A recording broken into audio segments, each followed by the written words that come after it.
Hey everybody, Brant here with Nutrition First Coaching. And on this week's Whiteboard Wednesday video, we're going to wrap up our series on building muscle. We're going to talk about law number 3, which is related to nutrition and how you have to feed the body and what you need to do to feed the body in order to produce muscle gain, which we all want over our lifetimes because why? Muscle is the most important tissue in the body. All right, let's get into the video and get into law number 3.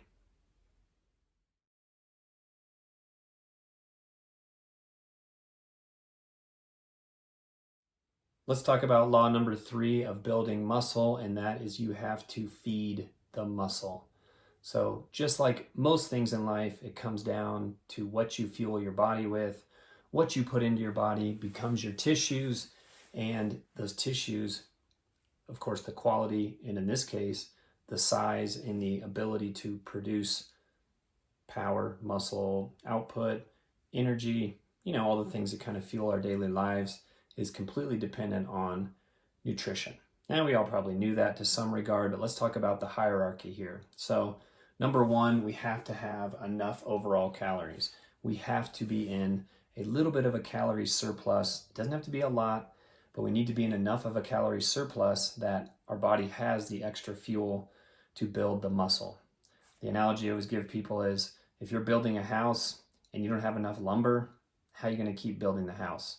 You can't do it with just a little bit less lumber because you're not going to be able to finish the house. You need enough lumber, even a surplus, so that some of that can go to finishing up the house and probably repairing some other stuff in the body as well. The second biggest thing is that little calorie surplus, and then into protein is the priority. Now, we all know that protein is going to go to repairing the body, but in cases of growing muscle, where we're getting that stimulation for our workout, we have to have enough protein kind of left over, so to speak, to allow muscle protein synthesis to happen and all the signaling that goes on over 12, 24, even 36 hours after hard workouts.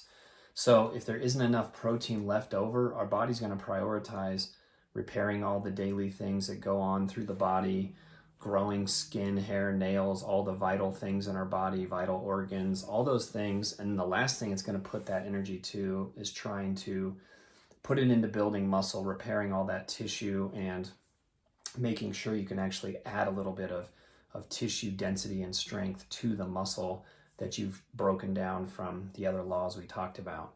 So you got to have a lot of protein. I usually say roughly 1 gram per pound of body weight is enough, especially if you're in a calorie surplus, because then the extra calories can come from number 3 here, which is carbs, because carbs need to be in the body, filling up the muscles and the liver with glycogen so that they can fuel your workout, so that you can work out hard, you can push the muscle. If you go back to principle number 2, all the things that have to happen, that's that muscular damage, that's that mechanical tension and the cellular fatigue. Those things have to happen, and without proper fuel in terms of carbs, which is the body's preferred fuel source, then it's going to be really, really challenging, if not impossible, to produce enough of those things to make your body have to go into that repair process, again, the muscle protein synthesis, to grow new muscles. The last thing we're going to talk about is the lonely macronutrient of dietary fat. And with fat, we're really just looking at it as the lowest priority, more so for the fact that we need kind of that bare minimum so that we have some hormone production. Now, this has been proven scientifically that it's such a minimal little amount. As long as you're getting somewhere in that 0.3, 0.35 grams per pound of body weight of fat in your diet, then you're probably fine. Make those high quality. You're going to get some from trace amounts here and there that you can't even probably really measure through some of your proteins. So just make sure you're getting enough fat, but more than that, emphasize the fact that you're getting high quality fats and you're staying away from, all the crappy commercial seed oils and fried things and all the oils that change properties because of how they're heated and chemically produced. Stick to your first pressed extra virgin olive oils, your avocados, your grass-fed butters, and those kind of healthy fats like that. Well, there you go. That's wrapping up the 3 laws of building muscle. Go back and look at 1 and 2 if you can catch those. And then keep liking, subscribe to us, keep asking questions. If you got them, we'll keep answering them.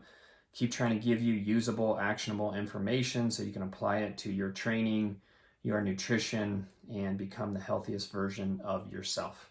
All right, I'll talk to you soon.